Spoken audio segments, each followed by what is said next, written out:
Romanos 13 del 1 al 7.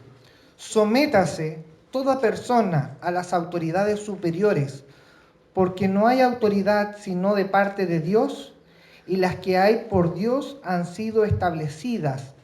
De modo que quien se opone a la autoridad a lo establecido por Dios resiste, y los que resisten acarrean condenación para sí mismos, porque los magistrados no están para infundir el temor al que hace el bien, sino al malo. ¿Quieres pues no temer la autoridad? Haz lo bueno y tendrás alabanza de ella, porque es servidor de Dios para tu bien. Pero si haces lo malo, teme, porque no en vano lleva la espada, pues es servidor de Dios, vengador para castigar al que hace lo malo. Por lo cual es necesario estarle sujetos, no solamente por razón del castigo, sino también por causa de la conciencia. Pues por esto pagáis también los tributos, porque son servidores de Dios que atienden continuamente a esto mismo. Pagad a todo lo que debéis, al que tributo, tributo, al que impuesto, impuesto, al que respeto, respeto, al que honra, honra. Amén.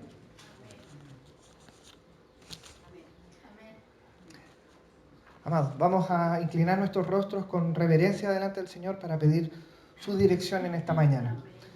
Amado Padre Celestial, te agradecemos por este tiempo en que por tu voluntad, Señor, nos hemos reunido para adorarte, para exaltar tu nombre, Señor.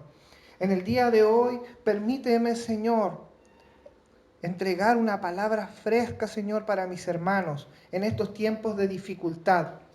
Padre Celestial, primero te pido por mí, Señor, para que no haya nada que estorbe, Señor, en lo que tú le quieres dar a tu pueblo. Y, Señor, te pido también que escudriñes los corazones, Señor, de cada uno de mis hermanos y que cada uno de ellos tome la porción que tú has preparado para ellos. Te alabamos, Señor, en el nombre de Jesús. Amén.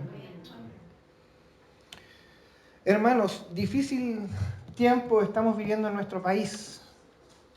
3 semanas, nadie se hubiese imaginado lo que íbamos a estar viviendo. Una autoridad dijo que vivíamos en un oasis de la economía, de la política en este país, y así lo creímos, porque en realidad no pasaba mucho. Creíamos estar estables, paz y seguridad. Veíamos en nuestras vidas y en la vida de la sociedad. Pero de golpe nos hemos encontrado con un estallido social, con una situación en donde no solamente nuestro país, nuestros compatriotas han manifestado su sentir respecto a ciertas políticas, a ciertas determinaciones desde el gobierno, y en todas estas situaciones, manifestaciones que se han dado, hemos visto muchos actos de violencia. La palabra represión la podemos ver cada día en los noticiarios. Tanto de un lado que pide cambios sociales versus el gobierno que también utiliza esta palabra para hablar de los actos de violencia. Entonces, ante esto, en las redes sociales, en las noticias podemos ver distintas posturas. Si está bien, está mal, que esto no hay violencia, que sí hay violencia, que estamos en guerra, que no estamos en guerra. Y en las redes sociales yo por lo menos he podido ver a creyentes con una postura y con otra totalmente polarizados. Entonces esto me llevó a preguntarme cuál es el rol del cristiano, qué es lo que la Biblia dice respecto a esto. No podemos tomar lo que nos pueden decir los psicólogos, los sociólogos, los profesionales o todas estas personas, panelistas que aparecen en la televisión, sino que lo que un creyente debe hacer es ir directamente a la Escritura y de ahí tomar consejo. Entonces, ¿qué hacemos si tenemos un gobierno? Bueno, malo, más o menos, izquierda, derecha, centro, dictadura y todos los gobiernos que existen o que han existido, ¿qué rol jugamos nosotros? ¿Cuál debiese ser nuestra postura ante esto? Y el apóstol Pablo en la carta a los romanos creo que lo ha dejado clarísimo. Y vamos a ir analizando, leyendo cada una de estas menciones, de estas palabras que nos deja, en un gobierno en el cual él vivía era tremendamente represivo y violento. Recordemos que el apóstol estaba viviendo en los tiempos del Imperio Romano, en uno de los tiempos de los emperadores más crueles como era Nerón. Entonces vamos a ver que esto no es solamente una carta destinada a los hermanos para aquel tiempo, sino que como toda la escritura es transversal a los tiempos y se aplica de igual forma a nosotros. La palabra nos habla respecto a qué pasa si no existiese un gobierno. ¿Qué pasa si nosotros no tuviésemos una figura de autoridad delante de nosotros? Y eso lo podemos ver en el libro de los jueces, que una de las expresiones que más se repiten es que cada uno hacía lo que bien le parecía. Y qué subjetivo es lo que a mí me parece bien y lo que a otro no le parece bien. En algo tan simple, hermano, podemos ver a la sociedad que uno es de un equipo de fútbol, otro es de otro, y hasta hay enfrentamientos violentos en ese sentido, en algo tan simple como eso. Cuanto más en lo que es las políticas o posturas sociales, gubernamentales, etc. Si nosotros no tuviésemos un gobierno, o como hay muchos grupos anarquistas, cada uno haría lo que bien le parecía. Y esto es peligroso, porque a algunos les puede parecer bien matar al otro. Y vamos a ir viendo en la historia de la humanidad que esto no es tan alejado de la realidad. Dios mismo, según Romanos, nos indica que Él es quien instituye al gobierno.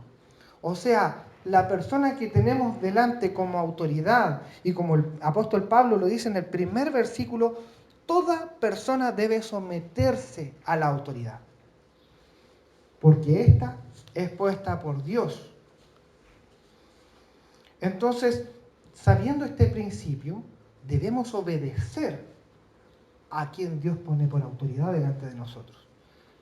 Con la excepción si esta autoridad transgrede las leyes de Dios. En la Biblia también podemos ver muchos ejemplos. El apóstol Pedro en el libro de los Hechos 5:29 dice que el Sanedrín lo llamó y le impidió predicar el Evangelio. Las autoridades le pidieron algo, pero él entendió que esto mismo era contrario a lo que Dios, a lo que Cristo les había mandado. Entonces él tenía la disyuntiva: ¿seguir a los hombres o seguir a Dios? La historia nos cuenta que él decidió seguir al Señor y su ley. Y cuán próspero ha sido a través de la historia eso. Muchos de nosotros estamos aquí porque esos hombres decidieron seguir la ley de Dios ante los hombres. Pero cuando no hay contradicción, debemos someternos a la ley que impone el hombre. ¿Para qué? Vamos a ir analizando, pero voy a partir desde abajo hacia arriba. Voy a hacer un ejercicio para que vayamos desmenuzándolo de mejor forma. En el versículo 6 y en el versículo 7 habla de que es obligación del creyente pagar los impuestos. Me recuerdo las evasiones. Muchos creyentes, amigos que son creyentes, ponían la foto de este estudiante saltándose el carrusel para pasar al otro lado del metro. Y según la palabra, nosotros debemos pagar lo que la ley nos imponga. Cristo mismo en una situación dice, bueno, hay que dar al César lo que es de César y a Dios lo que es de Dios. Entonces, ya si hablamos de evasiones de cualquier tipo, tanto no me dé boleta, ahí nomás, usamos el IVA para los que tienen empresa, abusan del sistema financiero para que después tengan una devolución. Eso la Biblia nos dice que para el creyente no es correcto. Entonces no podemos, nosotros como creyentes, validar un acto contrario a la voluntad del Señor. Estamos incurriendo en pecado. Todas nuestras deudas debiésemos pagarlas. Muchos pueden decir, Señor, líbrame de esta deuda, cuando la oración debe ser, Señor, dame las herramientas para pagarla. Y Dios, que es fiel, lo va a hacer. Entonces vemos que es claro el mandato. Ahora, la palabra del versículo 1 al versículo 5 nos habla de que debemos someternos. La palabra en griego para someter es lo mismo que obedecer. ¿Por qué debemos obedecer? Si son hombres,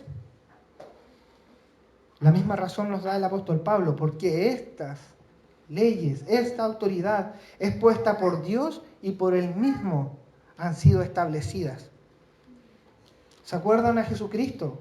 Juan 19, el 11, le dice a Pilatos, le dice, tú no tendrías autoridad sobre mí si no te hubiera sido dada desde arriba. Jesucristo no le dice, siendo el Hijo de Dios, siendo la autoridad máxima, tanto en el cielo como en la tierra, Él dice, no tendrías, está reconociendo la autoridad de Pilato. Porque entendía que la autoridad que Él tenía se la había dado el Padre Celestial. Y en su obediencia y humildad, Cristo se somete a esa autoridad. Resistir al gobierno es rebelarse contra lo que Dios ha dictaminado. Y eso acarrea castigo. Entonces nosotros podríamos decir, ¿es válido pedir la renuncia de un gobernante para un creyente? Si la palabra nos dice que no debemos resistir la autoridad. Muchos hemos visto cómo en los carteles, en las marchas, piden renuncias de esta autoridad, de esta otra.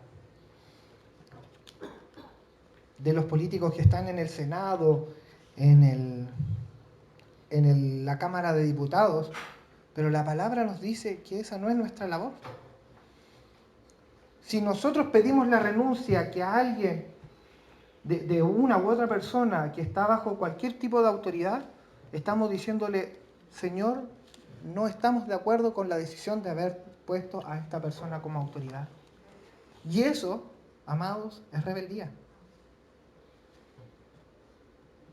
Pero es que la situación social y que estamos disconformes y es que no nos gustan las leyes, bueno, es la palabra. ¿A quién vamos a obedecer? Lo que dice la Escritura. Increíblemente, la misma palabra aquí en Romanos, en su versículo 2, nos cuenta de esto. Y también nos dice que esto trae alabanza al Señor y que también nos alaba a nosotros. Si un creyente está llamado a hacer la diferencia en el mundo y todo el mundo pidiendo la renuncia, resistiendo a la autoridad, tirándole objetos a las autoridades, a la policía, etc. Eso no es de un creyente, hermanos. No lo es. Eso no nos trae alabanza. Nos trae vergüenza a nuestra vida. Y estamos diciéndole, nuevamente reitero, y quiero ser reiterativo con esto, estamos rebelando, poniendo resistencia a lo que Dios ha dictaminado. Bueno, hermano, ok, entendemos que debemos obedecer, pero si el gobernante no es cristiano, ¿debemos obedecerle igualmente? ¿Debemos estar en esa misma postura? Versículo 5 dice, por lo cual es necesario estarle sujeto, no solamente por razón del castigo, sino también por causa de la conciencia. La palabra claramente nos dice que a los hombres, creyentes o no creyentes, Dios ha depositado algo, que es una conciencia de lo que es bueno y lo que es malo. ¿Se acuerdan cuando Adán y Eva están en el huerto y dicen, No coman de ese fruto porque les van a entender qué es lo que es bueno y qué es lo que es malo.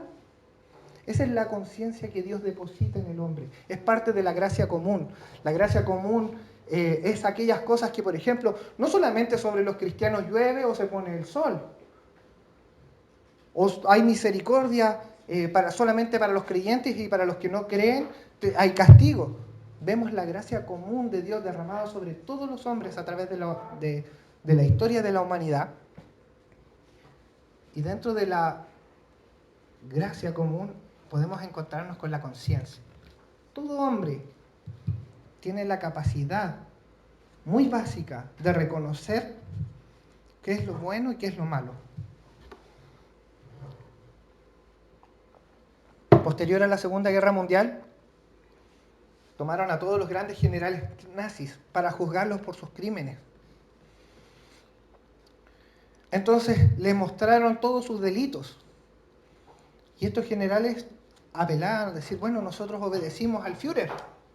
¿Cómo nos van a juzgar ustedes? ¿Bajo qué ley nos van a juzgar? Si nosotros seguimos la voluntad, el orden, el dictamen de nuestra autoridad, ¿cómo ustedes nos van a juzgar? Y esto fue un gran problema. Entonces las naciones aliadas juntaron a los grandes juristas, a los grandes abogados, grandes jueces existentes para ver cómo lo hacían. Y esto fue muy famoso, los juicios de Nuremberg. Ellos dijeron porque acallaron la voz de su conciencia. Por eso los juzgaron. Y por eso dictaminaron que ellos habían cometido crímenes contra la autoridad, porque acallaron la voz de su conciencia. Empezaron de a poco a exterminar, a hacer el mal, hasta llegar a lo que terminó.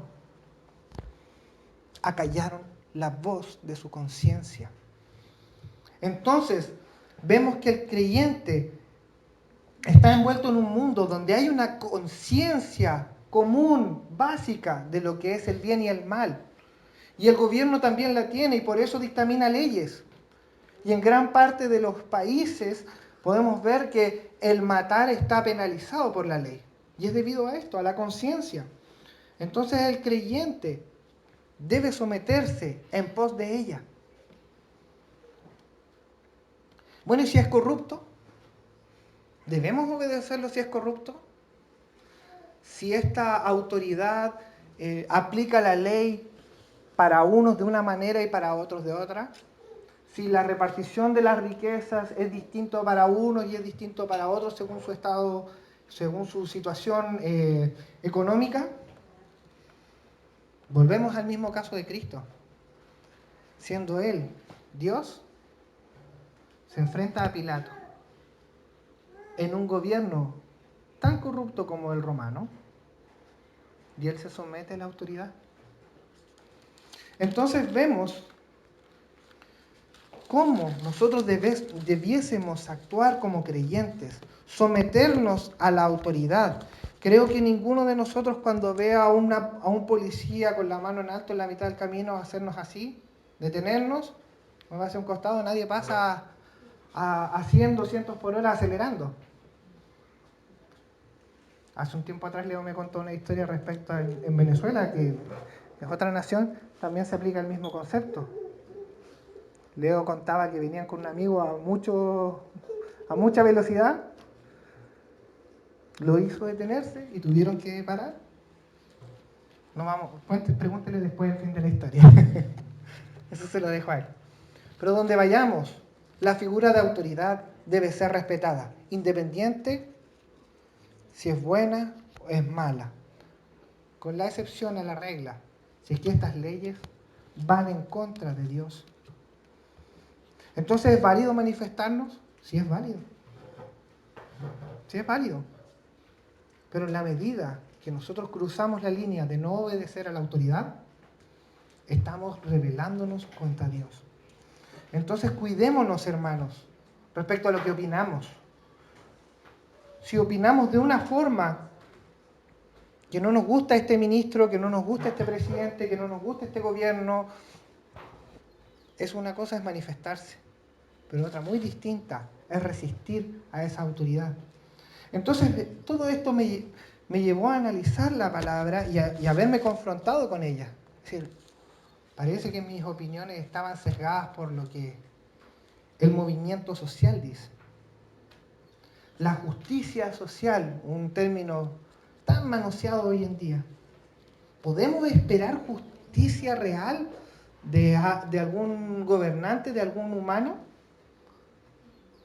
La justicia fue creada por Dios. ¿A quién debiésemos recurrir? ¿Al Creador o a los que lo ejecutan? Al Creador. Él conoce todo. Él sabe lo que es justicia. ¿Qué hemos hecho con nosotros como iglesia? Y hablo no de la iglesia del milagro, sino en general. Ante toda esta estallido social, ¿por qué la iglesia no vio venir esto? ¿Qué ha pasado con nosotros como creyentes ante esto? ¿Cómo asumimos esto? Hermanos, y nos vamos a encontrar, y si revisamos la historia, somos muy culpables. Nos vamos a encontrar faltos en muchas cosas. Durante mucho tiempo decidimos separar lo secular de lo espiritual.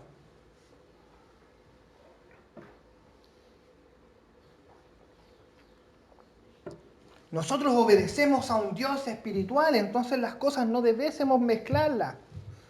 Si alguien tiene un llamado a servir en temas políticos, y si Dios claramente lo guía por ese camino, no, eso es del enemigo. Tú debes guiarte solamente por lo espiritual. E hicimos una separación durante años. Y nos encerramos en los templos. Decidimos no participar de lo que estaba pasando en la sociedad. Solamente y durante mucho tiempo la iglesia se dedicó a cantar coros dentro de su iglesia, a ser bendecida por el Señor, pero dentro de estas cuatro paredes y jamás salimos a compartir. Insisto, hermanos, no hablo de esta iglesia, hablo de lo general, del error que hemos cometido. Llamamos a las personas por cualquier cosa y llenamos iglesias por cualquier cosa, menos buscando el amor a la santidad de Dios. Si usted está enfermo, venga a la iglesia porque se va a sanar. Si usted está en un problema económico, venga a la iglesia. Si usted tiene pena, venga a la iglesia. Si usted está viviendo un duelo, venga a la iglesia. De aquí se le van a resolver todos los problemas. Y jamás lo llamamos por el amor a la santidad al Señor. Y eso es una falta grave, hermanos. Dijimos, es que ahora hay que reprender, atar a los demonios y declarar y decretar porque voy al campo del diablo y le robo le tomo lo que él me robó. Eso no es bíblico. Nos alejamos de las Escrituras durante años y llenamos nuestras iglesias sin enseñarles nada de esto, de la Escritura. Entonces después vinieron las ideologías. El ateísmo nos invadió. Ayer escuchamos una estadística en la conferencia que hubo de que Chile es el segundo país más ateo en Sudamérica después de Uruguay. Qué grave, hermanos. Qué grave. Abandonaron a Dios. Y nosotros permitimos eso con nuestras ideologías. Decidimos mezclarlas, amalgamarlas con eso. Llegaron en algún momento a ordenar ministros, pastores, homosexuales porque Dios es amor. Con esa era la premisa.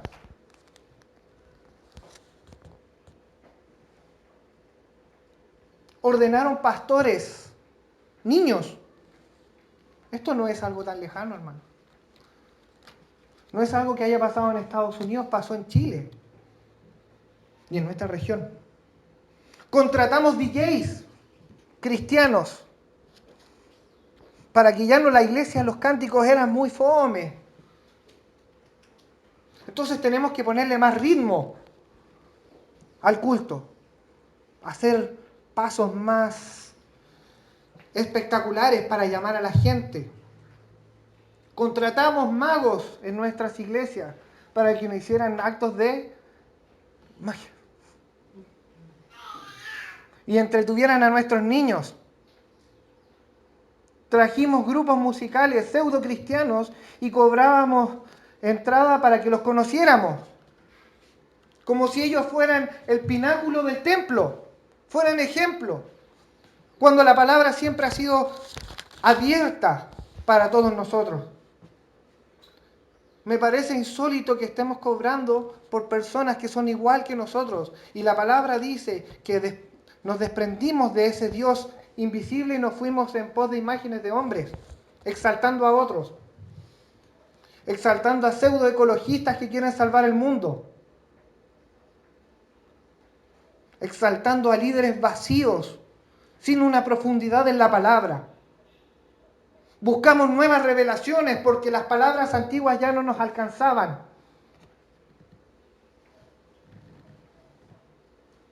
Que ahora la revelación de Dios es esta. No nos alcanza, hay que hacer algo más llamativo, un anzuelo. Nos llenamos de anzuelos y nos olvidamos de las almas. Trajimos cuerpos a la iglesia y no trajimos almas al Señor.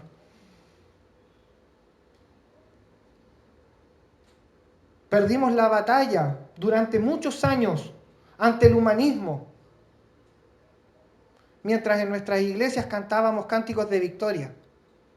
Qué triste, hermanos. Gracias a Dios tenemos a un Jesucristo que ya venció a todo esto.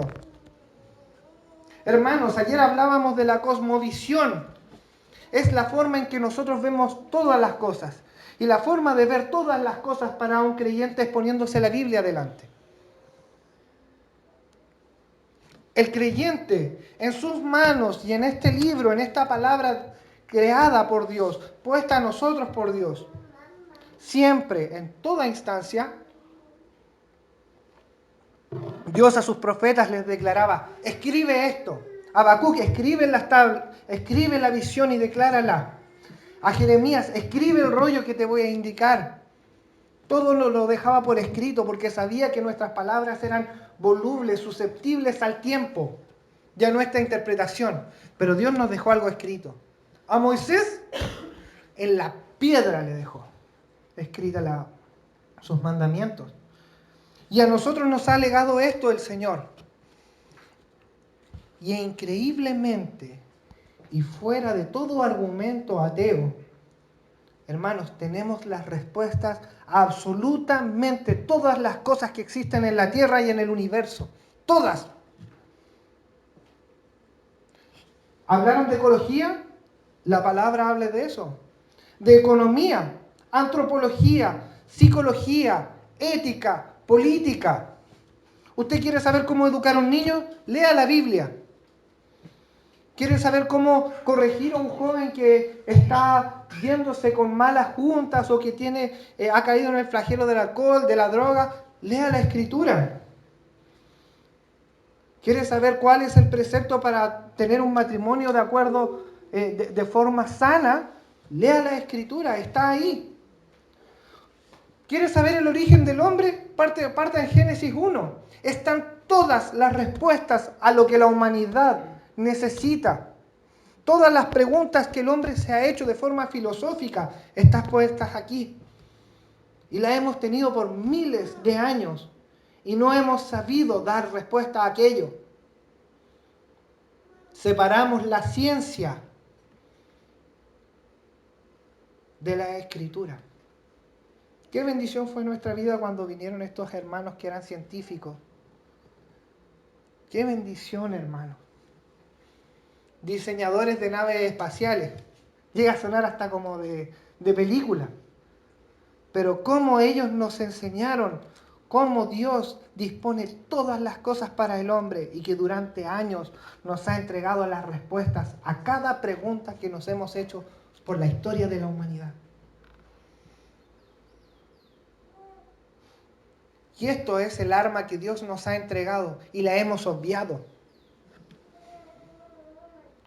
Y es por eso que tenemos estas opiniones tan alejadas de la realidad bíblica. Es por eso que nos cuesta someternos a una autoridad porque jamás nos atamos las Escrituras en nuestro corazón y en nuestro pecho.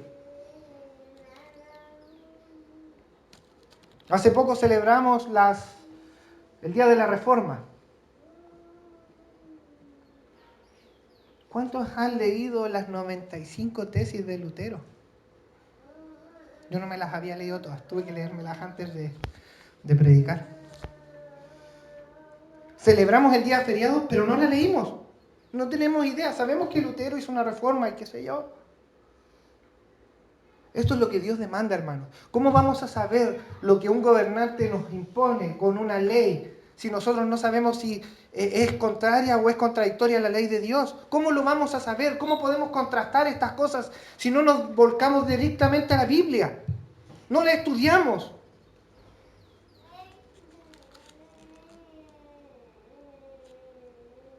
En esta búsqueda, el Señor me llevó a un salmo, pero una delicia, hermano. Una delicia que confrontó mi corazón. Salmo 19 del 7 al 9. Yo les voy a hacer el resumen. La ley de Jehová, ¿qué hace? Convierte el alma. El testimonio de Jehová hace sabio al sencillo. Los mandamientos de Jehová alegran el corazón. El precepto de Jehová, atención con esto, hermanos, el precepto de Jehová alumbra los ojos. Y eso es lo que necesitamos hoy en día, que se nos salga la venda, que dejemos de ver en medio de la oscuridad y empecemos a ver la luz admirable que Jesucristo ha puesto delante de nosotros. Es tiempo de que se nos caigan las vendas de una vez por todas. El temor de Jehová permanece para siempre. Los juicios, hablábamos de la justicia social, los juicios de Jehová son verdad, son todos justos. Jamás en la historia de Dios se ha cometido una injusticia, porque Él es justo, es verdadero. Y todo esto, y todas estas cosas que el salmista nos escribió hace miles de años, dice que son deseables más que el oro. Durante la historia de la humanidad hemos perseguido el oro como lo más preciado, el metal más preciado. Una cadena de oro, un anillo de oro, el metal más preciado. Veía el otro día cómo trataban de, en un aeropuerto en Dubái, meter la mano y sacar como en una caja un lingote. Y hacían fila. El que sacaba el lingote se lo llevaba para la casa. Eran miles, un millón de dólares, no sé cuánto saldrá ese lingote. Pero la palabra, esto que tenemos todos los días, es más deseable que eso que está ahí en esa caja. La gente debiese hacer fila para escuchar esto. Pero nos vamos por lo material, lo inanimado. Cambiamos la gloria de Dios por cosas que son vanidad, pasajeras. Y son dulces más que la miel que destila del panal.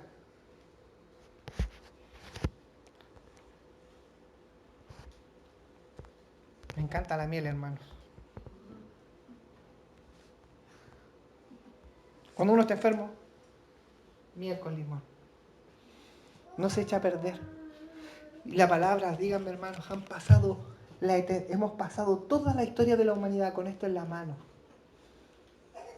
Y esto es una dulzura. Aquel que se dispone a escucharla y a entenderla. Nuestros hermanos en Medio Oriente tienen pedacitos de esto. Y esos pedacitos los cuidan más que el oro, porque saben que es dulce. Y amados, tenemos una respuesta a la humanidad que es imposible calcular para todos nosotros. Dios nos ha entregado la respuesta más absoluta y más grande para la humanidad y nos ha entregado un Salvador. llamado Jesucristo, que no tiene ninguna comparación con ninguno de los otros salvadores que han existido. Él es pasado, presente y en el futuro. No va a existir nadie que nos salve como Él lo ha hecho. Qué lindo ese pasaje cuando dice, el tiempo está en Él. Y hermanos, yo trataba de buscar alguna palabra que pudiera definir a esta gran respuesta que es Jesucristo para nuestra vida, y me quedaba corto. Y encontré esta belleza. El doctor Shadrach Lodrich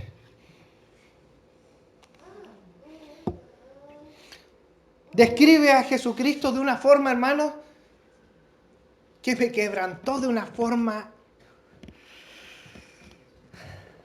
sin precedentes. Y cada vez que lo leo, me firmo las lágrimas y me tiemblan las rodillas. Se las quiero compartir. Esta es la respuesta más absoluta de Dios a la humanidad. La Biblia dice que mi rey es el rey de los judíos, es el rey de Israel, es el rey de justicia, es el rey de los siglos, es el rey de los cielos, Él es el rey de gloria, Él es el rey de reyes y el Señor de señores. Este es mi rey. Mi rey es un rey soberano. No hay manera de medir su amor ilimitado. Él es perdurablemente fuerte. Él es totalmente sincero. Él es eternamente firme. Es inmortalmente lleno de gracia. Es imperialmente poderoso. Es imparcialmente misericordioso. Él es el mayor fenómeno que ha cruzado el horizonte de este mundo. Él es el Hijo de Dios. Él es el Salvador de los pecadores. Él es la pieza central de la civilización. Él es incomparable. Él no tiene precedente. Él es la idea más elevada de la literatura. Es la más alta personalidad de la filosofía. Él es la doctrina fundamental de la verdadera teología. Él es el único calificado para ser el Salvador todo suficiente. Él suple de fortaleza a los débiles. Él está disponible para los tentados y los afligidos. Él se compadece y salva. Él fortalece y sostiene. Él guarda y guía. Él sana a los enfermos. Él limpia a los leprosos. Él perdona a los pecadores. Él absuelve a los deudores. Él liberta a los cautivos. Él defiende a los débiles. Él bendice a los jóvenes. Él sirve a los desafortunados. Él guarda a los ancianos. Él recompensa a los diligentes. Él embellece a los diligentes. Él embellece a los humildes. Él es la clave del conocimiento. Él es la fuente de sabiduría. Él es la entrada a la libertad. Él es el sendero hacia la paz. Él es el camino de justicia.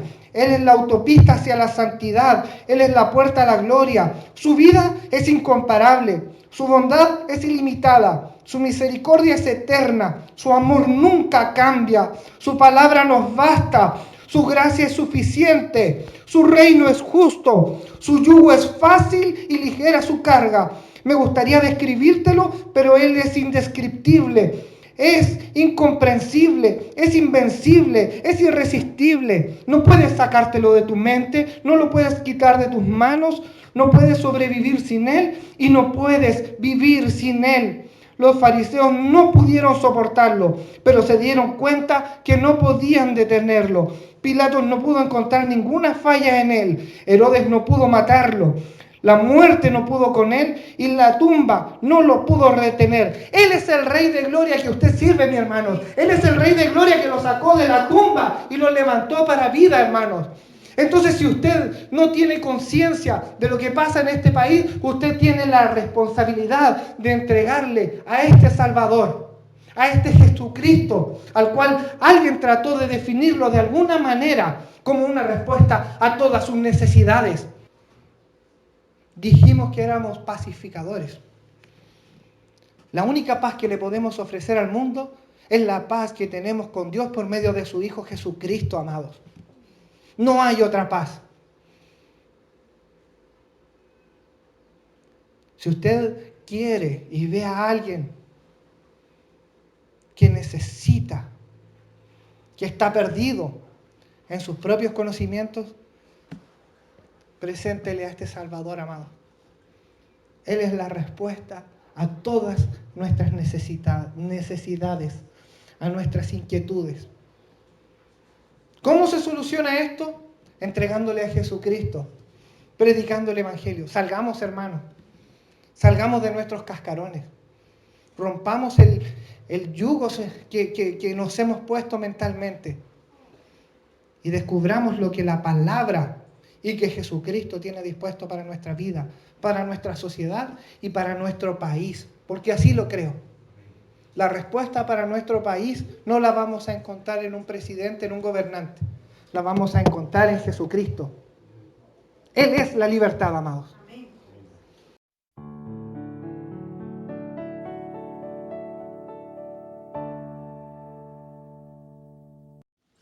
Si te gustó este video, dale like y suscríbete a nuestras redes sociales para recibir nuestras notificaciones.